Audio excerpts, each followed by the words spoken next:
Assalamualaikum guys, bertemu lagi bersama gua di Pawon Mistis Misteri. Dan kali ini gua berada di situasi yang berangin guys. Lingkungan gua di daerah gua ini kali ini berangin dan enak ya. Dan di kesempatan kali ini gua akan berbagi sebuah cerita tentang pengalaman mistis gua ketika gua masih SMP ya. Itu waktu gue SMP tuh kurang lebih tahun berapa ya, kayaknya sih seingat gue, kalau nggak salah berarti benar ya. Itu tahun udah lama sih guys ya, 95 kali ya, 95 kali mungkin ya, lupa gue, kurang lebih tahun itulah. Nah ceritanya gue tuh di SMP gue itu adalah salah satu SMP terkenal di lingkungan tempat tinggal gua. Bonafit lah ya, SMP yang paling dicari orang waktu itu sekolahannya. Nah di situ tuh di SMP gua itu kita tuh ngadain acara tahunan, yaitu acara study tour jalan-jalan ke luar kota lah guys ya. Waktu itu tahun 95 itu udah ini banget, apa namanya, udah ada study touran itu.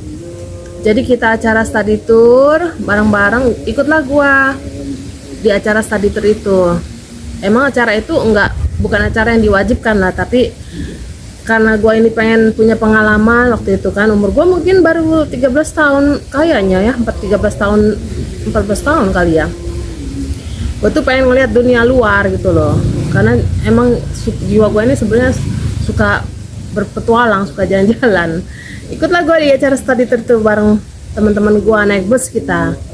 Waktu itu kurang lebih kayaknya ada satu bus ya, kita ya, satu bus apa dua bus gitu loh, dua bus, kita ikut dua bus gitu.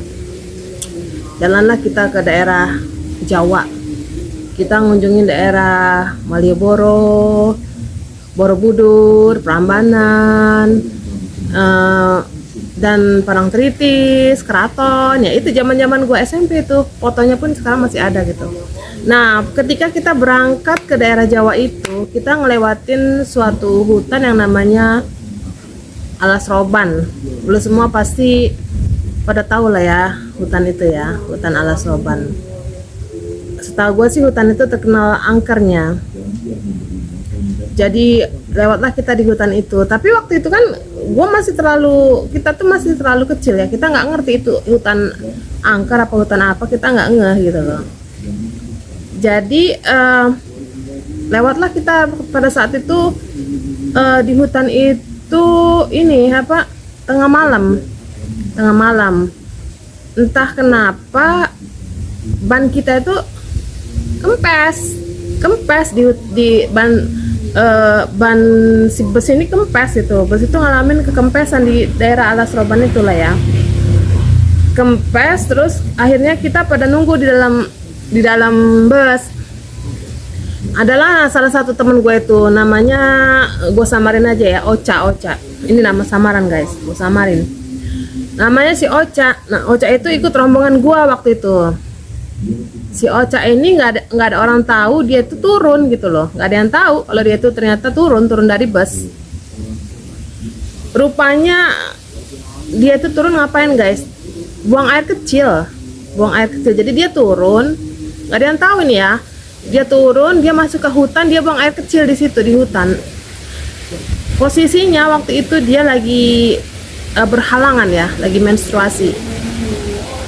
Mungkin dia nggak permisi, nggak apa gimana ya, namanya anak kecil kan, anak seumur situ zaman dulu juga kan. Langsung aja dia buang air kecil di situ. Dia masuk lagi ke dalam bus. Pas di dalam bus itu dia langsung kayak orang bengong gitu guys, bengong kayak hilang, yang bengong terus lama-lama kok kayak orang ngamuk gitu loh, kayak orang ngamuk, kayak orang kesurupan dia. Panik lah kita, karena kan kita udah ngelanjutin perjalanan, posisinya udah lanjut perjalanan. Itu dia di tengah jalan dia ngamuk. Akhirnya berhentilah bus itu, bus kita tuh berhenti, kita turun. Kenapa nih si Ocha, kenapa si Ocha gitu kan, pada heboh kan. Udah ditanganin, ada yang nanganin waktu itu, ada tanganin. Kebenaran yang nanganin itu salah satu temen gua, namanya gua sebut aja namanya Yuli ya, Yuli yang nanganin. Nah, Yuli itu termasuk orang yang alim lah di antara kita ini, dia yang paling alim. Orangnya pendiam, terus ibadahnya bagus, emang alim dia. Jadi waktu si Ocha ini ditanganin orang-orang, dia nggak ngaruh gitu. Tapi ketika dipegang si Yuli ini, dia langsung nurut gitu, langsung hilang gitu, sadar lagi. Nah, pas itu kita drop di penginapan. Turunlah kita semua di penginapan. Di penginapan itu normal. Pas pagi apa maghrib gitu ya, besoknya ternyata si Ocha ini kesurupan. Nah, seingat gua, dia orang pertama yang dalam hidup gua ya, yang gua lihat itu yang namanya kesurupan. Itu gua taunya, oh itu yang namanya kesurupan itu begitu. Dialah orang pertama yang gua lihat waktu itu ya. Jadi kita ini lagi di kamar, lagi ngumpul-ngumpul, kayaknya itu sekitar jam mau maghrib apa ya kalau nggak salah ya, lupa gua lah ya. Kita lagi ngumpul-ngumpul, terus tiba-tiba dia tuh ngeliuk-liuk kayak ular gitu guys, ngeliuk. Kaget lah kita ya, pada teriak nih cewek-cewek, pada ketakutan gini. Akhirnya dia ini dikelilingin sama teman-temannya, sama guru-guru juga, termasuk gua tuh ngeliat kenapa sih, si Ocha kesurupan gitu. Jadi gue itu deg-degan juga sebenarnya. Gue baca bacaan di depan dia, soalnya gue pas dia lagi ngeliuk gitu loh, dia kayak persis ular. Dia keluarin suara kayak ular gitu. Terus dia ini datangin salah satu temen gua yang temen gua itu emang musuhan sama dia gitu loh. Jadi rupanya dia ini kayaknya si Ocha, dia ini punya musuh di SMP ini, dia musuh. Jadi temennya musuhnya itu dia marah-marah gitu. Kenapa lo musuhin gua? Kayak nggak sadar dia. Kenapa lo musuhin gua? Kayak jadi omong, orang gua nggak salah apa-apa, lo musuhin. Terus liuk-liuk lagi. Nah, terus dia manggil satu temen gua cowok yang agak nakal di situ. Sebenarnya dia tuh nggak nakal sih, sebenarnya baik, cuman anaknya pecicilan. Dipanggil lah temen cowok kita itu, dipanggil terus dimarahin sama dia, udah dimarahin tuh, dinasehatin, tapi dia ada dinasehatin gitu, lu tuh harus gini, pokoknya banyak lah dia ngomongin si cowok itu ketakutan lah ya. Iya. Jadi temen yang dikeliling-keliling dipanggilin nama dia, sini gitu, tapi itu bukan dia gitu loh. Nah, pas kebetulan gue itu gue tuh sama si Ocha ini agak sebel juga sih ya, waktu itu posisinya. Jadi gue tuh agak ngejauh supaya nggak dipanggil. Ternyata dia ngeliat gue dipanggil gitu, gue dok aja, langsung gue dipanggil, horor juga ya. Dia tuh langsung meliuk-liuk, nari-nari kayak ular, persis ular. Dipanggil, gue disuruh duduk di depan dia. Gue duduk di depan dia, sambil bacaan, gue nggak berhenti ya. Terus dia ngomong gini, untungnya dia nggak ngapa-ngapain guys. Yang suaranya itu suara perempuan dewasa yang keluar itu, tapi sambil mendesis gitu kayak, kamu harus kuatin sholatnya. Dia ngasih nasihat ke gua dengan suara dewasa, perempuan dewasa kayak tua gitu loh. Kamu sholatnya bolong-bolong, dia ngomong gitu guys. Terus rajinin sholatnya. Dia tuh sambil ngeliuk sambil muterin gua tuh duduk, gua diputerin. Gua bacaan lah ya, tapi yang gua ingat waktu itu dia cuma ngomong, sholat gua jangan bolong-bolong, ditekunin lagi. Nah, dia nggak ngomongin gua apa-apa lagi sih, tapi kalau anak yang cowok itu dia marah emang.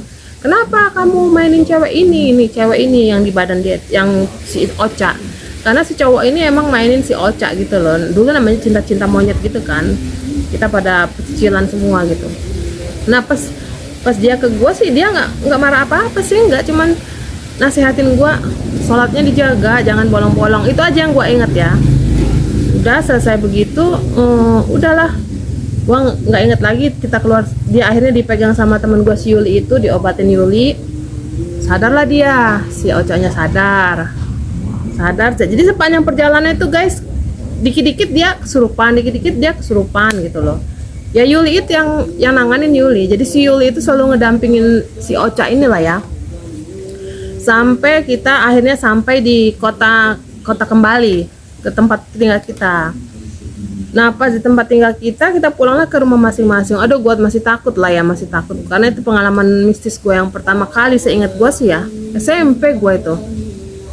Jadi pas pulang kita rame-rame nengokin si Ocha, udah sembuh belum gitu loh. Ya aktingnya sih kayak orang udah sembuh, udah normal gitu, udah normal. Karena dia juga kan ditangani sama Pak Ustadz di kampung dia, ditangani sama Pak Ustadz, disembuhin. Cuma kadang-kadang yang siluman ularnya itu masih sering datang. Akhirnya terus diobatin, akhirnya si Ocanya sembuh, sampai sekarang sembuh gitu loh. Nah itulah guys ya, cerita pengalaman kisah nyata gua tentang kesurupan siluman ular. Tapi itulah pengalaman pertama, seingat gue sih bukan pertama kali, karena pertama kali gue ingat pertama kali gue ngeliat setan kembar. Nah ini pengalaman gue ngeliat orang kesurupan yang pertama, kesurupan ya. Kalau lu nonton video gue sebelumnya, gue pernah cerita tuh 2 setan kembar itu waktu gue umur sekitar 6 apa 7 tahun. Tapi yang ini nih pengalaman pertama kali gue ngeliat orang kesurupan gitu loh. Oh orang kesurupan itu begitu gitu loh maksud gue gitu. Oke guys, ini mah cuma kilas balik pengalaman mistis ya. Intinya yang gue dapat pelajaran dari pengalaman si Ocha ini dan pengalaman kita semua waktu gue SMP, itu kita nggak bisa sembarangan buang hajat di tempat asing, karena itu kan termasuk daerah asing, bukan daerah kita gitu loh. Kita tuh nggak bisa sembarangan buang hajat itu bisa hajat besar, hajat kecil ya, nggak bisa sembarangan. Kita tuh harus hati-hati, apalagi dalam posisi kita menstruasi. Itu bagi perempuan harus benar-benar hati-hati, nggak bisa sembarangan.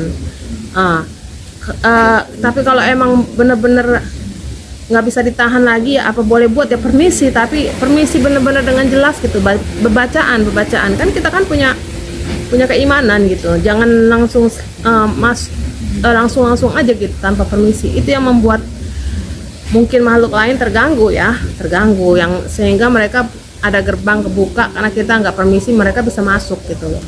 Makanya itulah pelajaran yang bisa gua petik guys, dimanapun kita berada, apalagi berhubungan dengan hajat, jangan sembarangan gitu. Jangan lupa bismillah dulu, bacaan apa yang kalian yakinin gitu kan, barulah lakukan apa yang perlu kalian lakukan. Oke guys, itulah cerita gua mengenai kesurupan siluman ular ya. Semoga dari cerita gua ini kalian bisa memetik pelajaran, dan insya Allah kita akan bertemu lagi masih di channel gua ini dengan cerita yang berbeda. Thank you guys untuk watching video gua. Please subscribe, like, comment, lonceng. Makasih. Wassalamualaikum warahmatullahi wabarakatuh. Dadah.